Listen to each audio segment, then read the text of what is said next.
Bon matin tout le monde, bien heureux d'être là ce matin pour vous parler de d'une histoire à succès à l'Institut du véhicule innovant avec quelques-uns de nos partenaires. Donc, laissez-moi commencer tout de suite. Je vais dans le vif du sujet. On va passer à la prochaine diapo. Oui, je te vois. Super, Marie-Jules, c'est excellent. Oui, Donc, super. rapidement, je vous présente le défi. J'imagine que tous les présentateurs, ça va être pareil, là, donc je ne prendrai pas trop de temps là-dessus. Notre défi, c'est quoi le projet, c'est quoi le succès? Donc, notre défi, c'est que bon, notre partenaire est venu nous rencontrer. On travaillait ensemble depuis déjà un bout de temps et lui voulait adresser l'agriculture durable. Donc, là, on le sait, il y a des gros problèmes de pénurie. En fait, il y avait des problèmes de pénurie dans à peu près tous les secteurs, on le sait au Québec, mais en agriculture, c'est encore plus difficile. On l'a vu dans le début de la pandémie, là, pour les récoltes, tout ça, c'était vraiment une grosse problématique. Donc, c'est un des problèmes à régler. Il y avait le problème que la machinerie qu'on utilise actuellement, qui est de plus en plus grosse pour être plus efficace, fait aussi de la compaction des sols, donc finit par rendre les sols moins productifs. Et finalement, ben, on le sait, toutes ces machines-là fonctionnent avec le pétrole, donc sont des sources d'émissions de GS. Prochaine diapo, s'il vous plaît. Donc, le projet, c'est un projet de recherche collaborative qui visait à développer un robot agricole électrique et autonome. Vous voyez là sur la photo le robot en fabrication.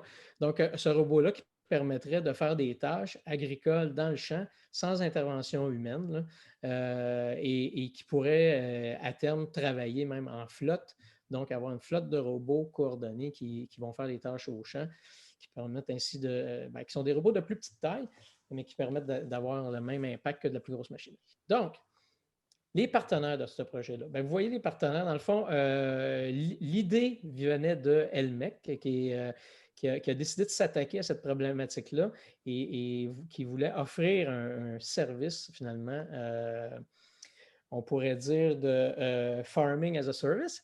Donc, qui est venu nous voir, à discuter ça. On a attaché un beau projet collaboratif avec Artix, qui était plus dans la mécanique finalement agricole.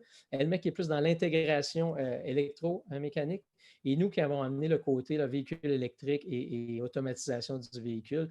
Donc, grâce à des bailleurs de fonds comme Innover avec le gouvernement du Québec, puis le CRSNG avec le gouvernement du Canada, ben, on a réussi à faire un projet finalement qui réduisait beaucoup les risques financiers pour les entreprises. Dans le cas d'une innovation de rupture comme ça, il y a tellement de risques initialement que c'est important finalement d'aller chercher l'appui de partenaires comme Innover pour pouvoir réaliser ce projet-là. Donc, bon, puis il y a une autre chose qui est une bonne idée, évidemment, c'est d'aller voir autour des partenaires qui ont déjà de l'expérience dans certaines technologies qui étaient visées, comme l'électrification, l'automatisation. Bon, l'IVI, on avait déjà 20 ans d'expérience en électrification des transports, puis 5-6 ans en automatisation. Donc, on pouvait vraiment accélérer le développement pour cette entreprise-là. Si on passe à la diapo suivante, vous allez voir, ben là, vous voyez le fameux robot qui commençait ses tests. Ses premiers tests étaient chez PMG, mais le robot a roulé dans une ferme biologique à Sainte-Anne-des-Plaines, la ferme Belle-Vache, l'automne dernier. Donc, a attiré l'attention, je dirais. Donc, si on passe à la diapo suivante, ce projet-là se poursuit maintenant à travers un projet mobilisateur qui a été financé par Québec.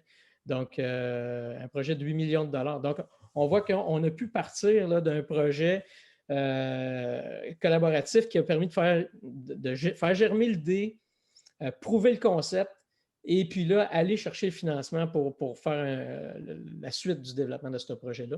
Puis, ben, le projet a été cité dans le portfolio à faire là, comme un bel exemple d'innovation. Puis même, si vous avez assisté à une des entrevues du ministre Fitzgibbon où il présentait son plan pour l'électrification des prochaines années, ben, le projet était cité en exemple. Donc, je pense que c'est vraiment un beau succès. On est super fiers de où ce projet-là est rendu.